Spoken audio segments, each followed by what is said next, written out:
Naging successful nga ang unang prod nga ng Yumi at nag-viral nga ang isa sa kanilang mga kinanta. Kaya naman nga't nag-meeting nga sila kasama nga ng mga producers ay natuwa nga dahil nga nag-viral na ang kanta ng Yumi. Ito na nga ba ang simula ng kanilang pagiging sikat?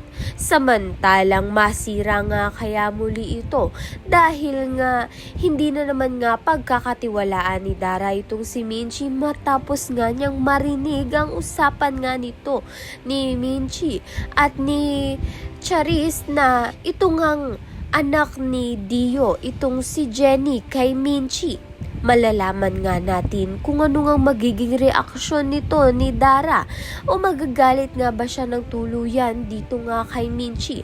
Malalaman din nga natin kung i-deny nga ni Minchi ang narinig nga raw nito ni Dara dahil nga sa pinalabas ni Minchi na anak ni Perry itong si Jenny. Kaya naman nga tiyan at iba pa ang dapat nating pakaabangan. Maraming salamat sa iyong panonood.